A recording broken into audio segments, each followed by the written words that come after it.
Welcome back. I am your host, Lana the Educator. This is part two of our inspiring interview with Naveed Lancaster, and it is also our season finale.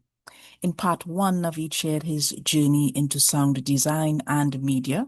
Now, in this final episode of our season seven, he's dropping powerful advice for creatives who are ready to level up. From career building strategies to mindset shifts, Naveed delivers the kind of insight that can shape your path to audio, media, and beyond.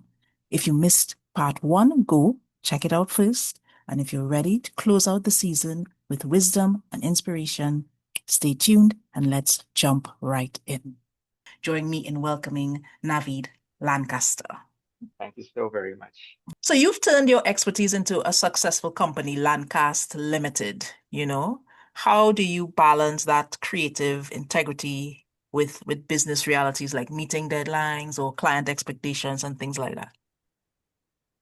Um, well, first thing first, if people do not know me or they hear about me, the Mhm, very first thing that people do, of course, is Google my name, mhm, you mhm, know? So I always tell people, you make sure that your social media is consistent in its messaging, That's the first thing.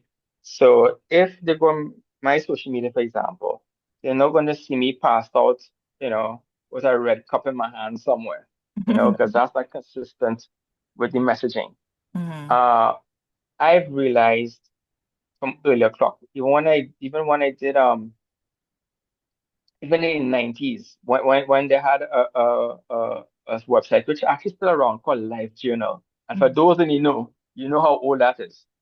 Um, I constantly put out things about music, things about sound engineering, things about, you know, having a clean record mhm. in terms of how you deal with people. So I try my best to do that. And then, of course, with all the postings that I do, because I have to keep marketing myself, because I'm Right. not the only sound engineer in the country, neither am I the only film composer on the planet. Mhm. Um, I constantly put out, you know, stuff that if it's an award, yes, of course I market myself like crazy. But Mhm. you know, things that may be happening in the background, my views on certain parts of the industry, these things. So when people go on my social media, they don't see anything that's errant or different from what they've heard about me.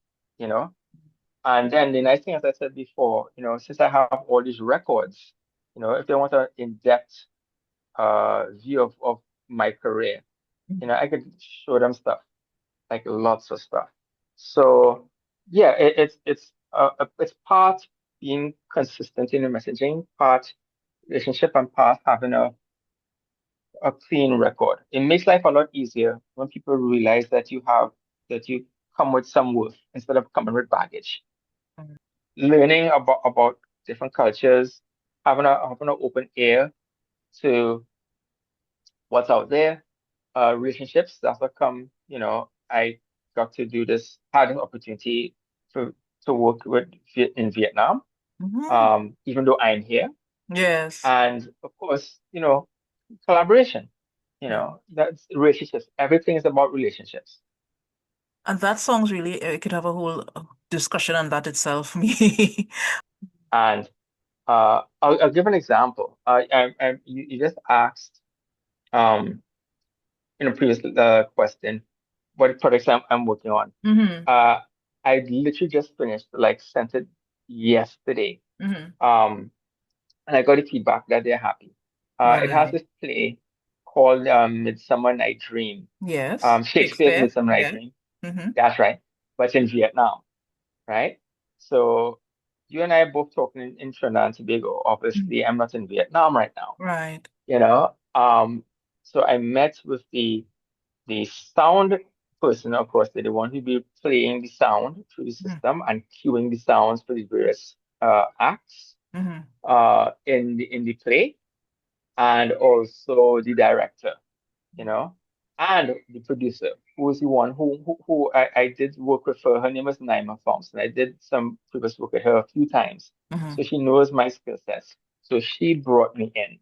into this project. So, same thing I said before, relationships. Everything is built on relationships. Mhm. And she's a trainee, by the way. She's a trainee working and teaching art education in Vietnam.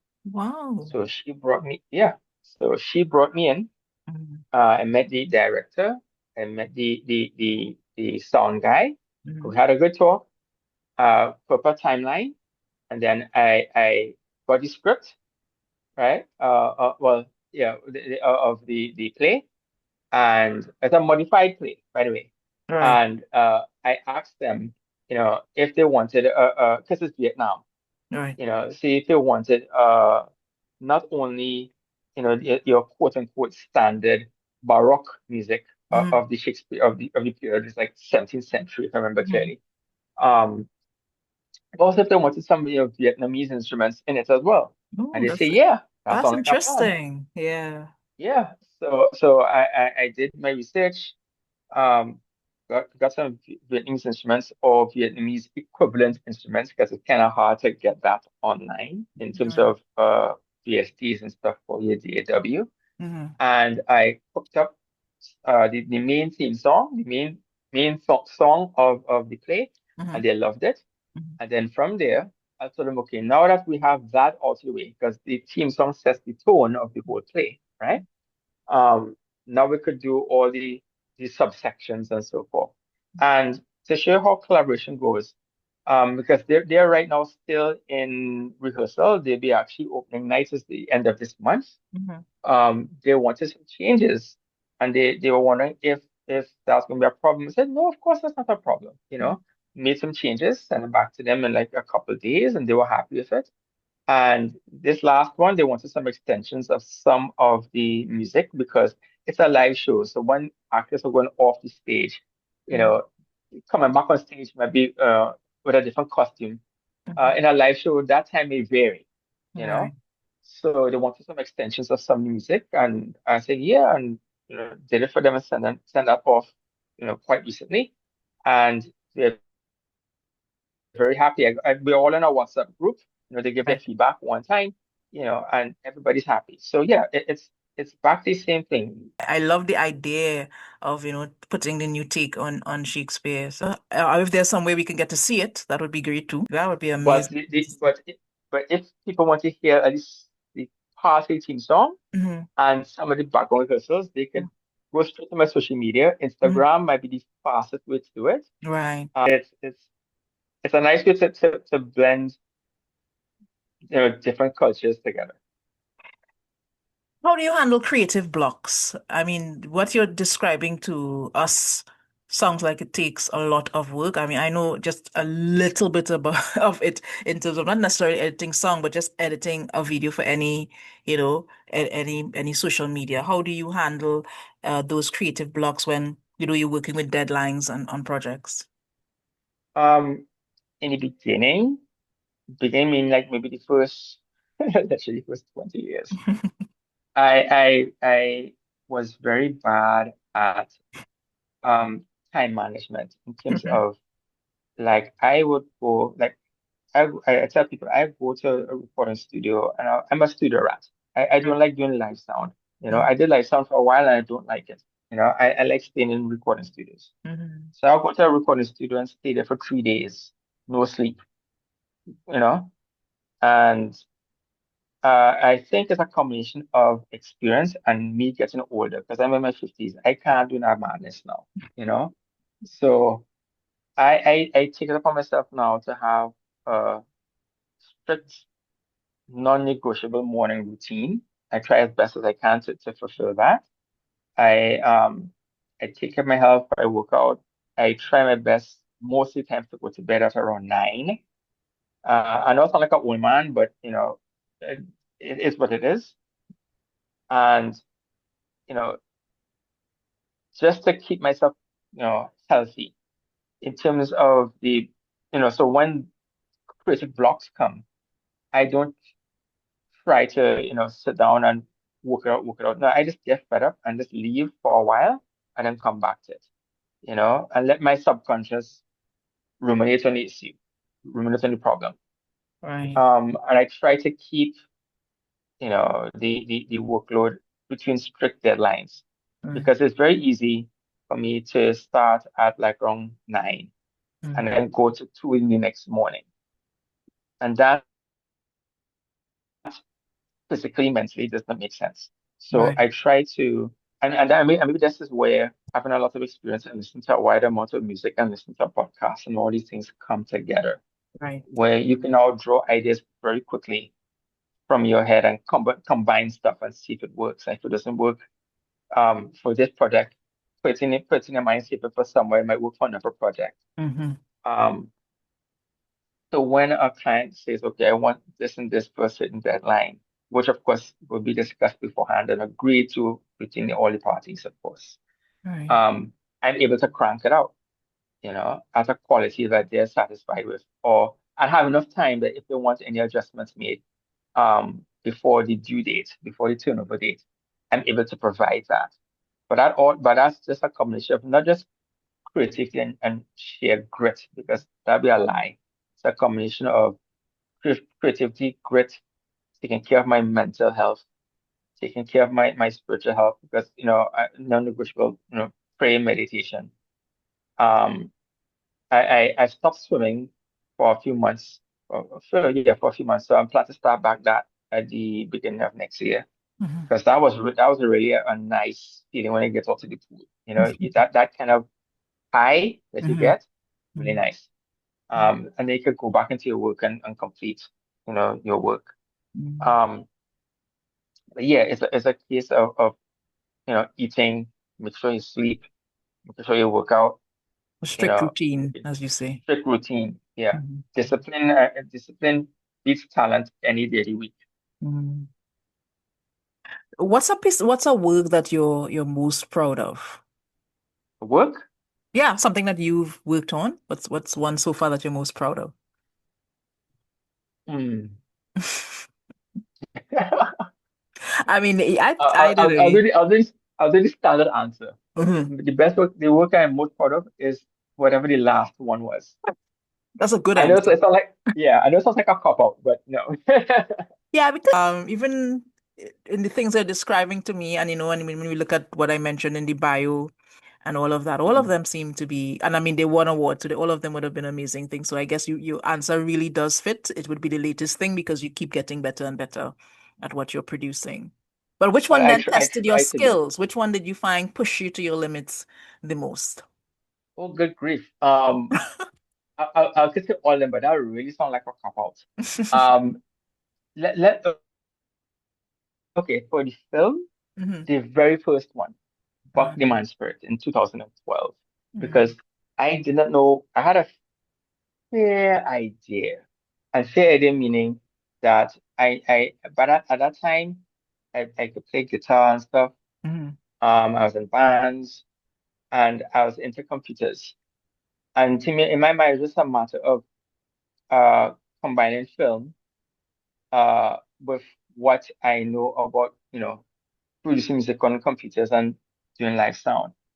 Little did I know that that was very sharp learning curve in terms of making sure that, Stephen Taylor, by the way, is Stephen M. Taylor, who is doing some wonderful work in Los Angeles right now. And I've been fortunate to work with him on a number of projects.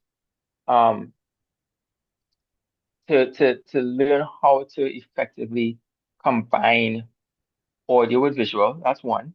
And two, I was doing it on a program which wasn't quite suited at the time for music production for film. And that was a DAW called Fruity Loops. At the time, it's called FL Studio now. And they've drastically improved, their interface and how to use that program. But I don't use that, as I mentioned before. I use PreSonus Studio One. I'm really locked into that DAW. I love PreSonus Studio One. Okay. Okay. Um, but that project was, I think, the hardest one because that was literally the first one. And that one was also a case where I had to take a leap of faith because Hmm. that film came totally by accident. Hmm. For a very short story about that film, I was doing a live show, recording, no, managing the sound of a live band, and he just walked in with a camera. and his uh, and I saw him, and being the marketing person I am, that time I didn't have cards. I used to make these homemade cards. Mm-hmm. So I walked up to him, said, "Hi, my name is Navid." He said, "Hi, my name is Stephen," and I gave him a card with my number on it. And so he's video recording the show. A few months later, he gives me a call and saying this is his what called capstone film because he Mm-hmm. was graduating from the UE University Film Program, and he had this film called Buck the Man Spirit, which deals, of course, with Buck and Mm-hmm. the local folklore we have here. Mm-hmm. And he wanted to know if I could do music for it. So he reached out to me because literally I was the only quote unquote music person he knew at the time, Mm-hmm. you know? And I said, cool, let's do this thing. And that film ended up winning the People's Choice Award in 2012 at the Trinidad and Tobago Film Festival. Wow, It got so bravo. popular that we actually had to do extra screenings that year. Mm-hmm. And I don't know if you remember a few years ago when they had this big thing in the news about this family that saw a buck. Yes, yes, And yes, right. yes. So TV6 and TVT were fighting for the rights to show that film. It was hilarious. Two television stations jostling, Stephen Chile to show this one. Right. That was a thing. And that was years after, we did that film. So Mm-hmm. the effect, and even though that film, um, what's called that guy name? The priest guy, Alan. Oh gosh. Yeah, he has this Crime Watch, the Crime Watch guy on Yeah, on Ian on, on Allen. television. Ian Allen. He Mm-hmm. was he was in that film as well. So you can Okay. imagine Yes, it was because that thing. he went down to the people's house who said Yeah, they saw yeah, the book, right? that's right. Yeah, he That's right. actually went down, But yeah. he was also in the film Mm, in that okay. particular film. He was also in the film as well. So yeah, Okay. it was a thing. So but I'm fortunate after that film one, Mm-hmm. I did another film called Jabba Dark, Mm-hmm. right? And then I realized, oh, and that film won, by the way. Right. And and I said, watch, no, being a marketing person that I am, in terms of really marketing myself, I said, watch, I'll go to Newsday, Guardian, and Express, and I did three separate interviews, Mm-hmm. right? Yeah, and as I said, and I collected all those interviews, and I told them, quite bluntly, if your film wants to win an award, it has to pass through my hands. That's what I literally said. I have those. I actually have the newspapers and I have digitized versions of it. Right. And I use that as leverage to get more work. And that's what I do now. I take stuff, market, use more leverage. Take that, market it, use more leverage. Right. So before we wrap up, just I read in your bio that you're a Stage 32 thought Yes, leader and a registered yes, cultural worker. What is that? yes. I've never heard of Stage Right? 32 thought leadership, if that is All right. So something. Stage 32 is the world's largest educational forum Mm-hmm. for film, television, especially film and television. And stage as well, but Okay. more film and television. It has over 1 million members, Right. and it is everything from writers to directors, producers, composers, um, editors, the whole gamut of the film industry. In the Composers Lounge, I am one of the thought leaders in the Composers Lounge. So I monitor that lounge Okay. and I also put articles up there, in the lounge itself. Mm-hmm. I also wrote three blogs for Stage 32 Mm-hmm. some time ago in terms Okay. of my views of composing, and uh, how to make it in the industry Right. and how to take care of yourself uh, as a film composer health-wise, because the older I get, the more cognizant I am that health is, number one and number two, and number three of importance. If you don't take care of your health, Right. everything else is nothing. Take care of your health first. Good. So, what advice would you give to any young person coming up who wants to break into this now? Because you came up at a time, especially in the Caribbean where, Yeah. there probably wasn't much visibility. YouTube wasn't a thing then for people to learn to do things for themselves. What advice would you give someone coming up? Okay, first thing first, I tell everybody this.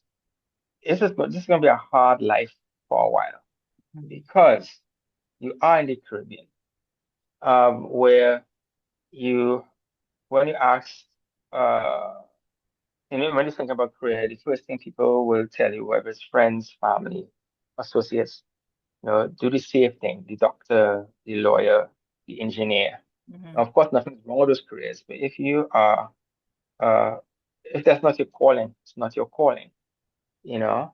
And I would preface the rest of what I'm going to say by I've had people come up to me and told me that I'm so lucky that I'm actually following my calling, Mhm. and that I'm very privileged that not many people get to do that. So I really, really take that to heart. Mhm. Um, so that's one, that follow your calling and know that life is going to be hard for a while. Mhm. Don't be a, yeah, I can say this, we're all adults here, and I'm pretty sure people listen to adults. Don't Yeah. be an a-hole, All right. but don't be a doormat either. And I had to learn that the hard way. The second part is the doormat part, because people will take advantage of you either from your ignorance of certain things, either being a people pleaser, so you have to learn to say no, Mhm. and make sure that, you know, they understand that no is a complete sentence. Thank Yeah. you.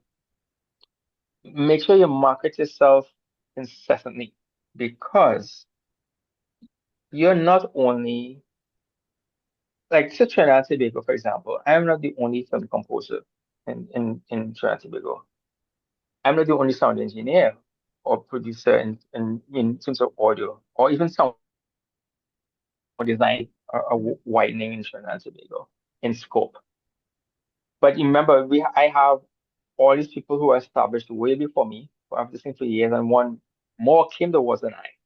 And then you have people who will come after me, who are just as hungry, Mhm. you know? So what you have to figure out what makes you valuable, what makes you above the noise, Mhm. of everybody clamoring for attention to do work, you know?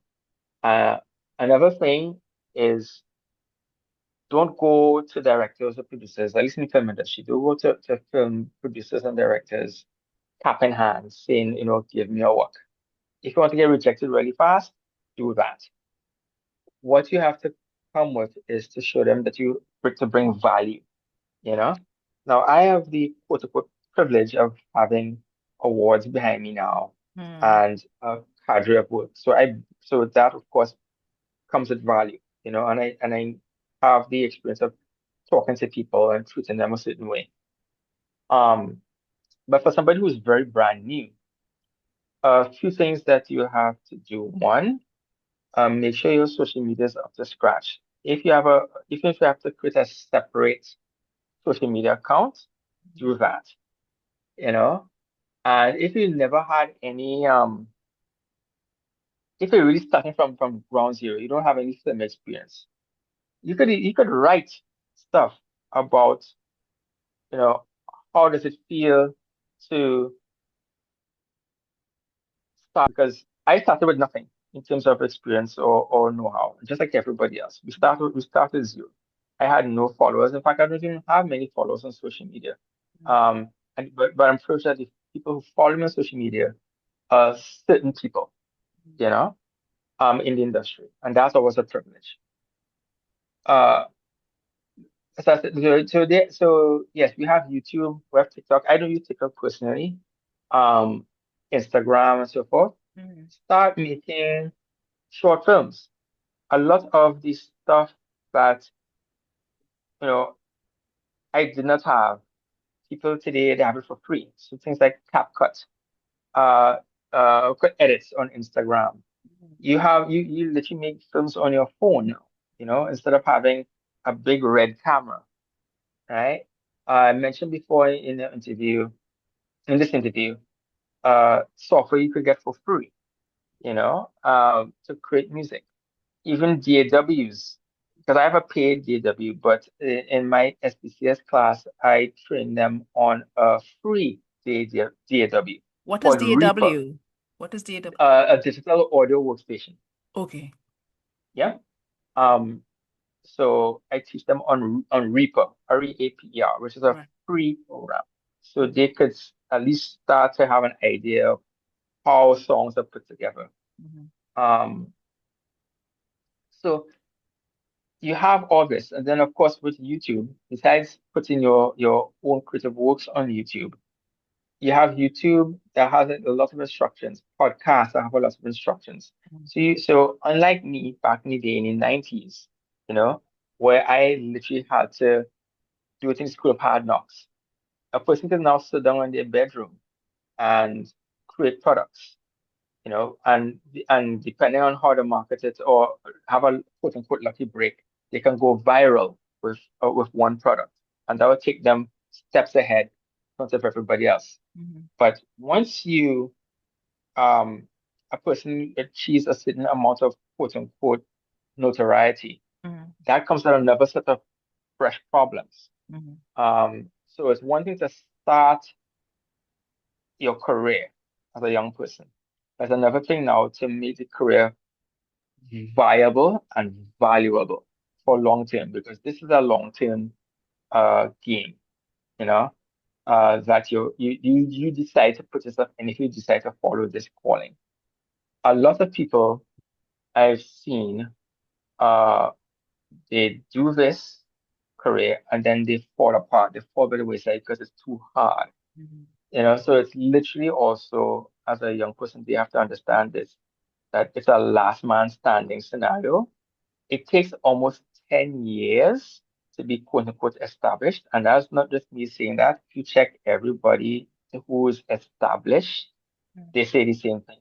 Because you have to develop enough trust, in the industry for people to hand you their works, So, um, yeah, these are the kind of things that I'll tell young people. Right. Besides that, on another thing, you have to develop a thick skin or a broad back, because it's one thing for me to say this, but another thing to experience it. When I first started, people were telling me, "Oh, you're sure you want to do this as a hobby? You're sure, you don't do this as a side hustle? Why don't you become a doctor, a lawyer, engineer? Why don't you, is this a real work? What you want to do? How much money you think you'll make out of this? Right. You know, think, these kind of things. And I literally have people told me that to my face, Right. friends, some former friends, and of course, no, yeah, well, let's be real here, and and of course associates, you Right. know. Uh, but as I say, what is for you is for you. If this is what you really feel that you have to do to life, uh, go for it.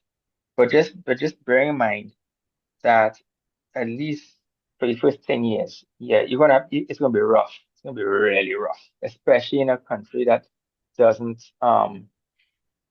that the arts is not, or let me rephrase that, certain types of art Mhm. is not placed highly, you know, which is sad. Trinidad and Tobago has most of amount of talent per square foot on the planet. Right. I truly believe that. Thank you. Well, Navid, thank you for sharing your insights. And I am Lana, the educator. Remember, you empower minds and you ignite curiosity. Thank you, Navid. Thank you so much.